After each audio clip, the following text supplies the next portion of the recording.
প্রিয় শিক্ষার্থী বন্ধুরা, কেমন আছো তোমরা সবাই? আশা করি সবাই ভালো আছো। আজকে তোমাদের সামনে নতুন একটি ক্লাস নিয়ে হাজির হয়েছি। এখন থেকে ধারাবাহিকভাবে নিয়মিত ক্লাস পাবে। আমরা আমাদের পেজ থেকে নিয়মিত ক্লাস আপলোড দেওয়ার চেষ্টা করব। প্রতিনিয়ত আমরা এমসিকিউ ক্লাস নিয়ে হাজির হব, পাশাপাশি সিকিউ প্রশ্ন নিয়ে আলোচনা করার চেষ্টা করব।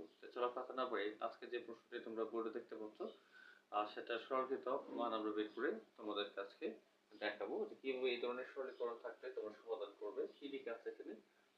দেওয়া আছে ab plus abc plus abcd plus abcd e plus abcd ef পর্যন্ত একটি সমীকরণ দেওয়া আছে। এখন প্রশ্নে বলছে যে রাশিটির সরলীকৃত মান হবে, মানে মান কত হবে সেটা আমাদেরকে বের করতে হবে। তাহলে আমাদের কি দেওয়া আছে দেখো, আমাদের যদি এরকম সমীকরণ থাকে তাহলে আসলে আমরা কিভাবে সমীকরণটি সমাধান করব সেটা আজকে তোমাদেরকে দেখাবো। চলো আমরা এখন সমাধান করি। কি লেখা আছে?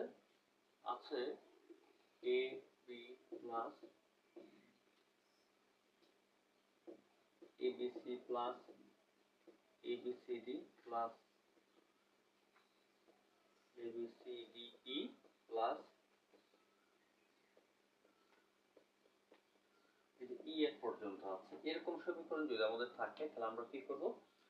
আমরা প্রথম অংশ থেকে কমন না নিয়ে চেষ্টা করব শেষের অংশ থেকে কমন নিতে, তাহলে আমাদের সমীকরণটি সহজে মিলে যাবে। তাহলে আমরা প্রথম অংশ ধরো ঠিক রাখলাম। তাহলে কি থাকবে আমাদের? আমাদের থাকবে এখানে abc plus abcd প্লাস, এখন এই দুইটার মধ্যে abcd e পর্যন্ত কমন আছে, আমরা লিখলাম abcd e থাকবে 1 প্লাস কি থাকবে? তাহলে abc থাকবে কি, যেহেতু a এতে abcd e সামনে চলে আসছে, এখান থেকে abcd গেলে কি থাকবে? শুধু অনলি f থাকবে।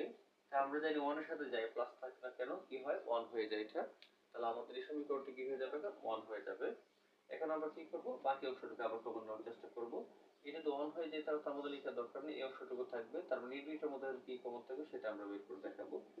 এখানে থাকবে ab প্লাস abc প্লাস, এখানে আমরা ab cd কমন নিলে এখানে সামনে চলে গেলে এখানে কি থাকবে? 1 থাকবে, আর এখানে থাকবে শুধু e থাকবে।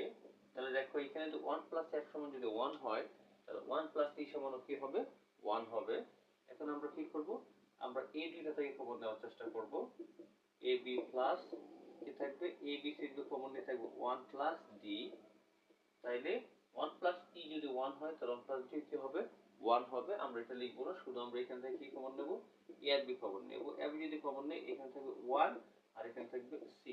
তাহলে কি এইগুলোর মতো ক্রমণে এটা কি হবে? আমাদের 1 এ হবে। তাহলে 1 যদি হয় থাকতেছে কি শুধু আমাদের এই যে ab into 1, অর্থাৎ 1 এর সাথে যাই গুণ করো না কেন মানে তাই হয়ে যাবে। অর্থাৎ 1 এর সাথে 2 গুণ করলে 2 কে 2, a গুণ করলে a হবে। তার মানে 1 এর সাথে আমরা যাই গুণ করবো তাই হয়ে যাবে। তার শুধু থাকবে এখানে শুধু কি? ab।